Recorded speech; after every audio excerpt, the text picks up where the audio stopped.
We back on the Main Event Podcast. I want to appreciate everybody for tuning in one good time. You see the location change. This time we at 7320 South Rainbow, Suite 111, the Barberco, the Flyers Barbershop in Las Vegas. That's why we got the champ here, man. Everybody see this brother to my right, maybe to y'all's left or right. This is Shawn Porter, you feel me? He really needs no introduction. He done kicked everybody behind in the sport. He done made his dough. He done left the sport, but now he done came back to the sport on a whole nother tip, and we gonna dive into it. So, ladies and gentlemen, on the Main Event Podcast, I got none other than Shawn Porter.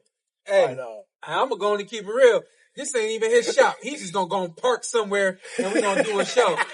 That's wild. Like, he just said, yeah, we're gonna cancel everything out. It's just me and you. Hey, man, I gotta do what I gotta do, man. You know what I'm saying? Hey, Shawn, thank you for coming through to the Main Event, man. No doubt. But right before when we dive in, man, I gotta congratulate you on everything you did in the sport. I know it's a lot of up-and-coming fighters and fighters that's fighting that want to follow in your footsteps, follow what you did, take what you did and mimic it so they can get to the pinnacle like you did. You know what I mean? So, man, let's dive right into it. Tell me how's life been since you, he ain't retired from the sport, but he retired physically fighting. Yeah. So tell me how it's been, man, since you hung them gloves up. I had a plan, and most people saw me in 2018 start working with Fox. 2018, 2019, I started working with Fox, and it's been a snowball effect from there. So even though Fox has gone off the air, everybody knows that I haven't. Yeah. I've been involved with The Zone. I've been involved with Matchroom, Golden Boy. I like to tell people, man, I'm the only man in boxing that can get in every room. And I say that humbly, you know what I mean? But it's large in part because my dad and I both, we did the right things outside of the ring. We did the right things inside of the ring. And, got a lot of respect and a lot of love from everybody. And I've been able to just kind of hold on to those relationships and continue to do big things, even though I'm not in the ring doing it. Man, that's beautiful. That's beautiful. Now that we got that, let's go back a little bit. Take me back, man. Akron, Ohio. That's where you from, right? Northeast. I tell people Northeast Ohio, man. Okay. Everybody trying to claim a city. Google got to get it right there. Everybody claim a city. I actually claim a region because Northeast Ohio is Cleveland, Akron, and all the little suburbs around. And I picked up and moved a lot growing up. I was born in Cleveland, Ohio. Spent the first half of my life in Cleveland and the second half in the suburbs of Akron. Okay, so growing up out there in Ohio. Northeast Ohio. Northeast Ohio. We you can't say Ohio because Cincinnati. Okay. Well, I'm a Chiefs fan. I'm a Chiefs fan. We can't talk Cincinnati. I hold Joe Burrow still. But how was boxing introduced to you, bro? Was it something your pops was doing and he put you into it, or you was just growing up fighting and you liked it, so they made you fight? Like, what gravitation? I even feel like boxing really wasn't even introduced. It was like boxing was just given to me, man. Like, this is what you're gonna do, And I hate to make it sound like that, but myself and my brothers, we never went to the gym with the intention to work out. We went to the gym with food because my mom was dropping us off for the weekend, and we ready to kick back, let dad work out, train everybody else. We're gonna go home and play the video games. And my dad was like, and then going down like that, without saying so many words. He was just like, rule number 1, don't bring food in here anymore. For sure. Rule number 2, you ain't sitting down in the gym. You can't sit in the gym. I told my dad I'm probably 20, 28, 29.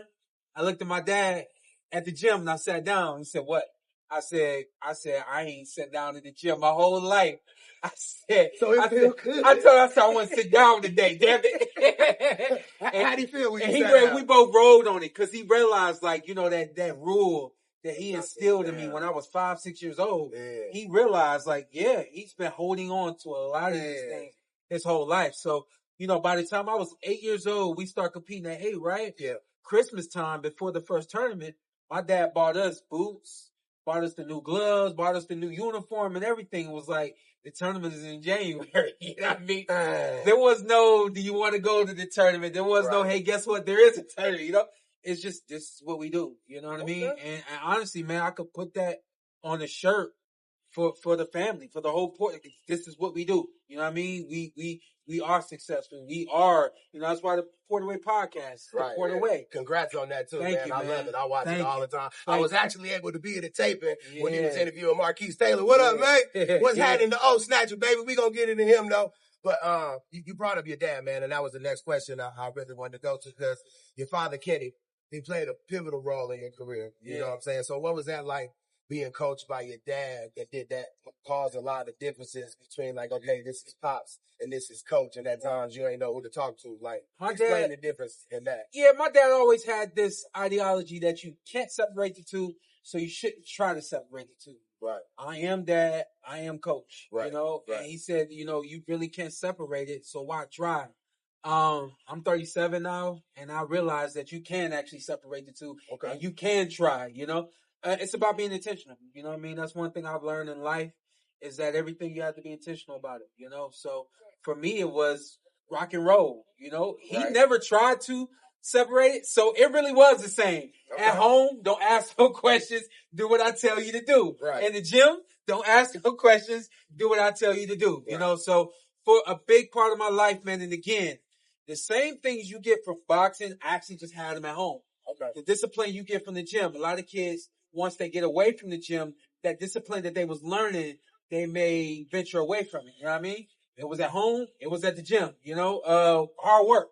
You know, the work ethic. Right. You know, commitment. All those other things, man. Right. It was at the gym, and it was also at home. So it was like repeatedly being produced into my life. You know, so really. Honestly, man, I ain't got no excuse to not be successful. You know what I mean? Like success has always been a part of who I was going to be. You know what I mean? Like, yeah. It's like success has always been the part of if you're not successful, what is your excuse? You know? Yeah, exactly. My dad gave it all to me. Right. Man, well, you know, now I'm gonna go into his amateur career. Can you tell the people how many amateur fights did you have, Shawn? I had a lot of amateur fights. I know. Man. What's the number? I tell people all the time because they look at it. You look at a lot of Cubans, you look at a lot of Russian fighters, especially those who were Olympians. Right. And they have had a lot of success in the amateur system. The one that really comes to mind is Lomachenko, Vasily Lomachenko. Yeah, for sure. I think he had over 400 fights. Yeah, definitely had over 300, if I'm not mistaken. 2-time gold medalist. It can't be done. Like, that kind of stuff can't be duplicated, exactly. You know? But over here in the States, we have 150, 200, 250. Some of us have even had 300 fights. I had between 250 and closer to 275 ish fights. So I had the amateur pedigree that would support me being a great professional fighter. But they don't move Americans like they move a lot of these other fighters that have that same amateur pedigree. Why you think that is? I honestly, like, after looking at it even more, most of those fighters are older. So they can handle some of the things that are coming at them earlier on as professional fighters. When I first saw it, I took extreme offense to it. Right. I'm like, yo, how are you an American business pushing a foreign fighter more than you pushing an American fighter? But in fact, that foreign fighter is 27, 28, almost 30. He's ready for some of these things that the 22, 23, 24-year-olds ain't ready for yet, you know? So I had a long, extensive amateur pedigree, you know, Pan American Games, Olympics, you know, Junior Olympics, all that kind of stuff, and it got me ready for everything I did as a pro. I did my research, and they said a few of the amateur fighters that he fought. They said you fought Danny Jacobs in the amateur. I fought Danny probably a good 6 times. I'm probably like Demetrius Andrade. I'm probably like 2-4 against DJ. I'm 1-1 against Boo Boo. Okay. Yeah, and I like to say this too. I beat Boo Boo when we were older. Okay. He beat me when we was 16. I came back and beat him when we was 18. Yeah, you whooped him when we was little. He grown now. What's happening, Bill? Real talk. Going back to that mature factor. I was a little bit more mature when we fought, and I felt like the way I fought him the first time, I'm not gonna beat him the second time if I fight him this way. So I made an adjustment. My dad didn't like the adjustment for 4 rounds, but it got the job done, you know? All right. Now let's fast forward a little bit. We talked about the amateur career. Usyk too. You fought Usyk? A lot of people talk about me. Yeah. No. How did that? He heavyweight, right? 165 pounds, man. 2007. So why you stay so small and he chose to go up? Well, what's the difference? Well, because he got the height. You know what I mean? Okay. So when we fought at 165, he was probably 6 foot. 6'1", maybe. You know, he was right around there, you know. And I'm same height I am now. You know what I mean? But I was strong, I was fast, I was quick. I had a very good amateur style, and I had the power that could overcome the height and the speed. You know what I mean? I had the quickness that could overcome the power. You know what I mean? Gotcha. I always had the X factor. You know, X Factor got me a win against Usyk in the amateur. Okay, for yeah, sure. Okay, now look, Usyk, I ain't even know, man. That's curious to me is how, okay, he go pro, he probably moved up gradually. And when you debuted at what, Welton? I debuted at 54. Snap. So I Okay, spent the you came first. down. I didn't even know that. I spent the first early half of my career at Okay. 54 and then moved down. Yep. All right, for sure. Yep. All right, man. Take me to 2013. Devin Alexander, your first championship fight. Yeah. Explain that to me, man. Was that like you got the opponent phone call like we need you to fight Devin, man, 2-week notice? No. Or did they give you the respect? They get yeah. Give me an 8-week camp. You know, give me this, give me that. I was working with AH at that point. You know, at probably I just signed with AH in 2011. Okay. I signed with AH in 2010, and he had a plan, and he said this was his thing. We'll fight as many times as you want to fight. There's no cap on how often he can fight. Okay. He'll fight whenever he's healthy. You know what I mean? So that was kind of like the rule when I signed with AH. If he's healthy, he get in the ring. You know. And we did that, and it was this, this process that he wanted me to go through. Okay. And I went through the process, and when Devin was up, Devin won the championship from another fighter. The IBF went from like 4 hands. It was like every fighter lost their defense. And so Devin got it. I think it went from like 3 hands. 1 hand, defense lose. Another hand, defense lose. Then it came to Devin. Devin got it, and Devin's first defense was against me. So my thing with Devin, we had very, very small experience in the amateurs. We fought when we was 8 years old, Okay. So it was like, from that standpoint, it was kind of like a little chip on my shoulder. We got to get it back. Can't lose to him twice, all that kind of stuff. But the thing was, people didn't know who I was. Right. People in boxing knew who I was. People, of course, from the amateurs and all that kind of stuff, they knew who I was, but the general public that knew boxing, they knew Devin Alexander, they knew Timothy Bradley, they knew Victor Ortiz, they knew some of these young names, but they ain't know mine. So the fact that everybody was counting me out, you put me in the same place that I've been my whole life. Right. And it was like, gotta show him, gotta prove him. You know what I mean? I think it was the first round. I landed a big right hand on the dude, and it was like off to the races. Every round, working the game plan, and I think that fight, you'll see especially where my combination of speed and power was a bit much when I first moved down to 47. Yeah, I remember the fight. I remember. People were like, a lot of people, I'm not known for having power. I'm not known for having knockout power or one-punch power, but you go back and take a look at my career, especially when I first went to 47 fighting Devin, the power was there. Yeah. Over the years. Debo out there. But over the years, my body really adjusted to the weight, and I lost power, I lost muscle, I lost strength in the process, So what was that feeling like, man?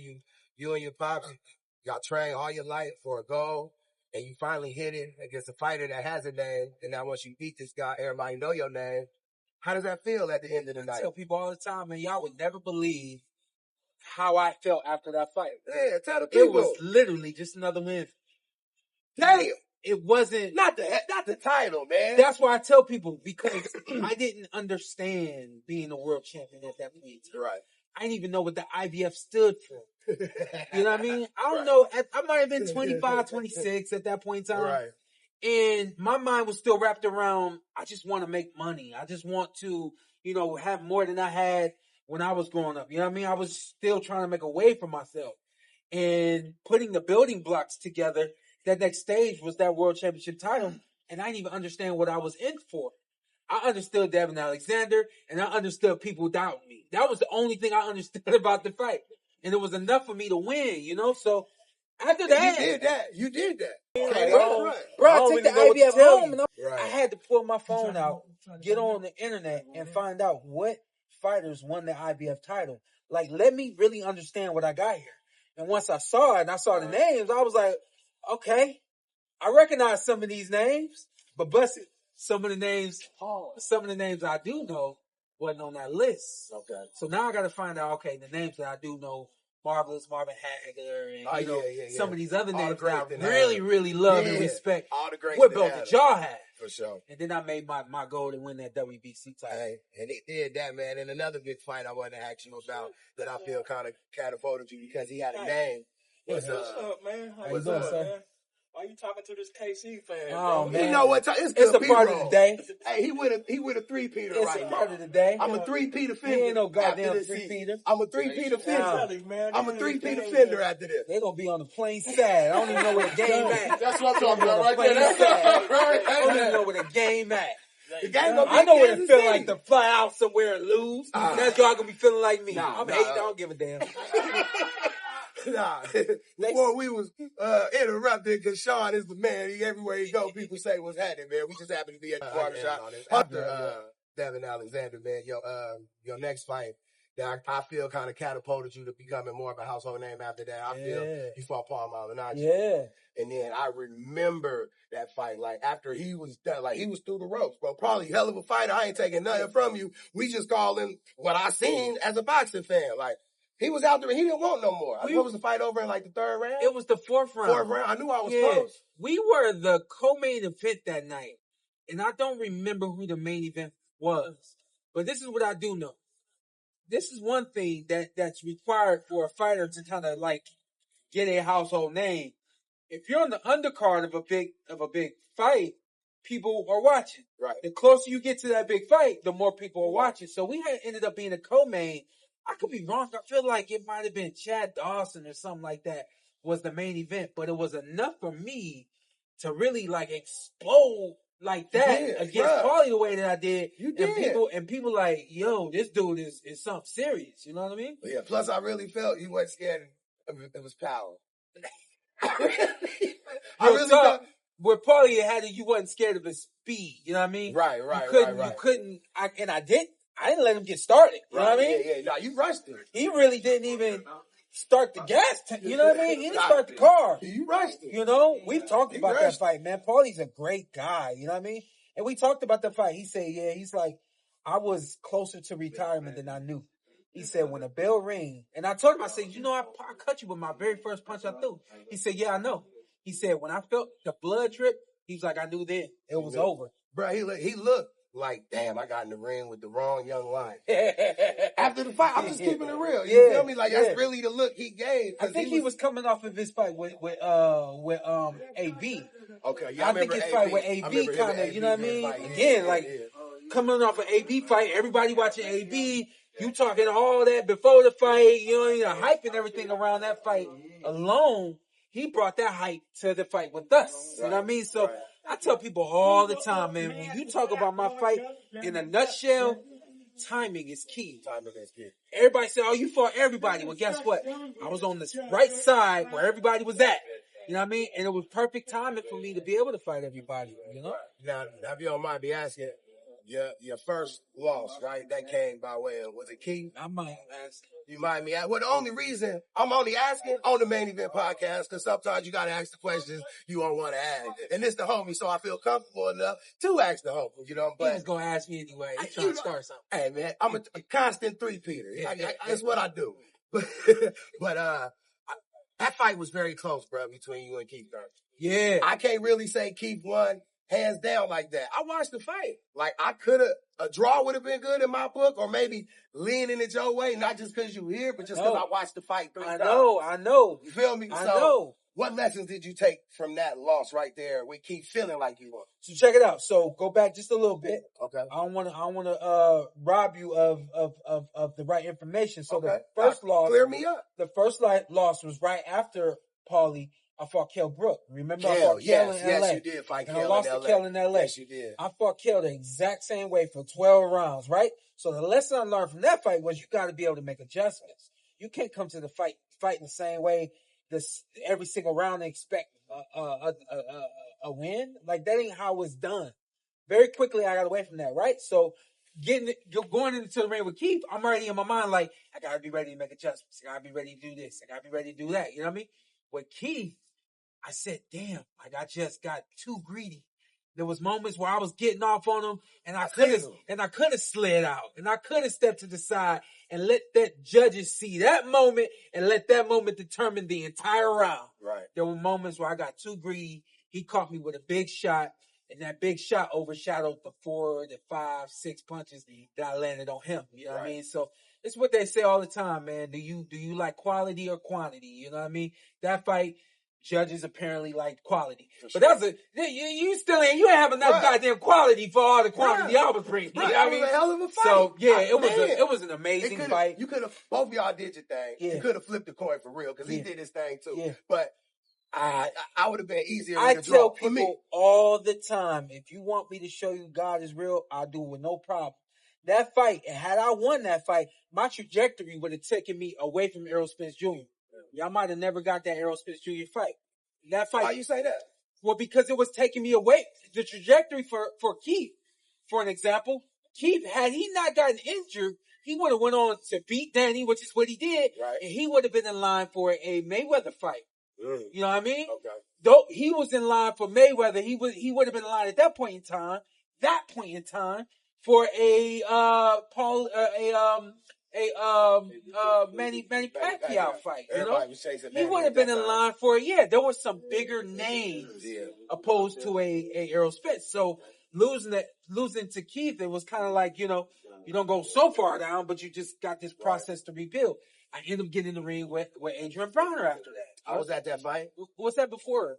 No, that was before. That was when I got AB before. It was AB right before. AB at the MGM. Yeah. I was at that fight. It was AB right before. You know what I mean? But it just, the way my career ended up going, it would not have gone the way that it went had I not lost to Keith. Well, they can definitely say, bro, you fought everybody. I don't think you can put Shawn Porter and ran from people in the same sentence. Yeah. Your whole career. Because you done got in there with AB, with the Paulies, with the Kells, with the Terrence Crawfords, with the Earl Spencer. And as I'm sitting here thinking about it, like I'll clear it up again. I'm not saying that God did not want me to win that fight. I'm not saying that. Right. I'm not saying that God chose me to lose that fight. I'm not saying that. But if you do believe in God and you lose that fight, a lot of other people don't come back from that. You know what I mean? That was my next question. How do you bounce back mentally? Because I know a lot of fighters, once they get that loss, they be like, dang, I ain't like Floyd now. How am I going to stay undefeated? You got to believe. So how do you bounce back mentally? Right? Because I know you want to go undefeated. That's what you do it for. So when you get that L, how do you recondition yourself? You got to believe in who God created you to be. You know what I mean? You got to go back to the drawing board, as we all say. Do you actually go back to the drawing board? Right. Do you go back and say, all right, Lord, we dropped that one. What are we going to do now? You know, what's the next step? You know, and that's exactly what I did. And it was like between that and the process that AH and my dad wanted me to go through, this is the next fight. And then we'll build him back up and we'll get him back where we need him to be. For sure. Shawn fought everybody, man. We could be here for a whole another 3 hours talking about his career and diving into every fight. So I want to catapult a little bit to the next chapter of his life, which head trainer now. Yeah. Head trainer, Showtime, Shawn Porter. How does that feel? I hate being called coach. I mean, that's the role now, though. You feel me? They gotta call you coach. You feel old? Coach make you feel old? Coach ain't never been my name. You know what I mean? So it's like, I ain't trying to be called coach. You know what I mean? Right. That's what y'all call my dad. You know, keep calling him coach. Right. You know, but nonetheless, man, you're right. I put on some new shoes and I really do like it. I really do. I always knew that I would, and it's here now. You know? Man, I want to talk about the first fight you were working with. Marcus Taylor. First and only, man. Why him out of any fighter you could have worked with that you know boxing and would love the tools from you? Yeah. Why Marcus? I've had maybe two fighters come to me and ask me for training. And I've given them all the same conversation I gave to Marcus. Listen, man, you see what I do. I don't know if I got time, but here's where we can start at, you know? And unfortunately, one of the two guys that I've done some things with, he just, you know, the consistency hasn't been there and it just didn't pan out. So when the thing with Marcus, man, I saw his first fight. I didn't see his first fight. The fight that I saw before I met him, I was connected to him. I'm watching him walk to the ring and I'm like, yo, this dude mean it. Yeah. You don't see people. Yeah. I promise y'all. Yeah. Nah, Go that's to the why fight. I work with Marquise, bro. That boy, it's something. He different. Marquise Taylor versus He's Yo different. Elvis Gomez was on Showtime. Watch him come out to the ring. He explained to me everything that transpired before that moment happened for him. After I said, yeah, I'm going to train you, right? But if you go back, right, I don't know who he is. But I know the name Yo Elvis Gomez. Yeah, I know sure. he's a Cuban, all that, Right. blah, blah, blah, blah, blah. Stand out amateur, So I'm like, I'm sitting back just waiting on the main event. I don't care about this fight. Right. But the way dude was walking, I was like, yo, this dude about to do something. Let me check Marcus out I real said, quick. yo, this dude about to do something. Yeah. So I watched the first round, and I'm like, yo, he controlled the first round. Okay. Second round, he dropped Yo Elvis. Yeah. I'm like, hell yeah. I knew he was gonna do something. I damn near jumped out my seat. I said, I don't know how I knew that you was gonna do something, but you did it, right? Right. He goes on to beat him, and I'm just happy for him. Try to get him on my podcast, can't find the right connect to get to him, and I don't get him on the podcast. Right? He should have called. So, right. So you fast forward, he's out here for an event. We bump into each other at the event, and I'm like, it's that night all over again where I saw him, because I'm like, yo, I want to give you the energy that you deserve. You be the Cuban fighter that's looking at being the next everything, and people are not giving you enough love. Take my number. You ever need anything? Hit me up. I don't want nothing from you. Right. I just want to help you. You know what I mean? So he called me, text like about 6 months later. Text me like, I want to talk to you about coaching. And I was like, what? I was like, all right, let's get on the phone. So called him up, and he's like, I want you to train me. I'm looking at a training change, da da da da da. I was like, why didn't you call my dad? Right. And he was like, well, he said, man, the way I look at it, you got to be better than your dad. If you know everything that your dad showed you, and you've been in the ring and done it, I'm pretty sure you're going to be a better coach for me than your dad. And as we're on the phone, I'm like, I said, let me tell you something crazy. Told him the whole story about me seeing him walk to the ring. I said, man, listen, man, my spirit told me what was going to happen. And I was like, here's another crazy thing. I've actually been coaching kids at a boxing gym since March. Yeah. So, like, you're asking me to do something that nobody's seen me do on the big stage. But I actually just started doing this, man. I'm like, yo, this is making a lot of sense. I said, here's more for you. I haven't been to Houston since 2007, bro. It was 2024 at this point. I'm like, I haven't been to Houston since 2007. And I just started coming back down there working with Red Owl. I'll be down there in a couple months. For sure. I was like, yo, this is all making sense. So let's catch up. It's coming together. We caught up, and the rest is history at this point. Man, that's a beautiful story, man. Because one thing about Marquise, and this is the thing that I told you the story of how I met him. We ain't got to dive in, but I just love the way he approached his career. Yeah. Because he approached his career like no other fighter that I know that made more than him, or fighters won't do what he did that's coming up now. I told him, I said, yo, man, I'm going to have you on my podcast again. Yeah. And I said, the same way you talk to me when we just at the dinner table, we eating or we just cooling. I said, I need you to talk the same way on my podcast. For sure. Because you chose, because you weren't getting a fight, you chose to reach out, go on BoxRec, and reach out to managers and promoters and coaches and offer yourself as a B-side just so that you can get fights. Yeah. And on top of that, it actually worked. And he whooped that ass. I said, yo, the first time you said this on my podcast, it went over everybody's head. Right. You got to do this again. You got to let people know how serious you is about this thing. You know what I mean? I think with his first 14 fights, he fought 8, 9 undefeated fighters. Yeah. There ain't nobody doing his that. First 14 fights, he fought 5 undefeated fighters. Yeah, man. And Kermit Cintron, you know the resume. What was he? 6-1 when he fought Kermit Cintron? Yeah. So it's like, who does that? Yeah. Who fights a fighter 34 and something, former world champ, and you 6-1? Yep. That means you serious about your business. So I flew out to Germany to protest, petition for him to be moved up in the rankings. Right. I trust you, bruh.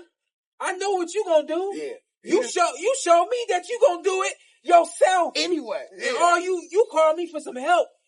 I'm robbing you of the help that you call me for if I have the access to do what you need me to do and I don't do it. Sure. I feel more than comfortable leaving my family and going over there for a couple of days to stand up and say, hey, you may not be familiar with this kid, but this dude know. fought more undefeated fighters than a lot of the champions. Oh yeah, but you know, let's make sure he gets bumped up into the rankings where he's supposed to be. Yeah, for sure. Yeah. Well, man, Shawn, I want to sit out here all damn day, but we still got to finish the run, baby. I appreciate the homie came through. It means a lot. This man is very busy. So the fact that he came and gave me 45 of his time, I appreciate that. Hey, Shawn, listen, man, I appreciate you. Most people be like, at least give me 30, and then it turn into 80. So Nah. we're going to park somewhere, and we're going to do a show. That's wild. Like, he just said, yeah, we're going to cancel everything out. It's just me and you. Hey, man, I got to do what I got to do, man. You know what I'm saying? Hey, Shawn, thank you for coming through to the man. No doubt. But right before when we dive in, man, I got to congratulate you on everything you did in this time. Hey, listen, before we get up out of here. What's happening? Hey, they don't three-peat, man. We're gonna pull this, we're gonna put it right there, right? Everybody gonna get a little. They gonna crip walk on my jersey? Get a little, right? Nah, they can't crip walk on my jersey. And then we're gonna light that bad boy on fire. Nah. You seem so confident about the situation. I feel like how you felt when you fought What you need if y'all win? What you need if y'all three-peat? By the way, I'm for the three-peat because it's history. I'm all about history. We gonna three-peat. I ain't gonna three-peat, but I'm about to. I mean, I'm a betting man. I don't know if you're a betting man. I mean, I know we gonna three-peat. I'm not a betting man. Okay, well, it ain't gotta be monetary. We can bet a family dinner.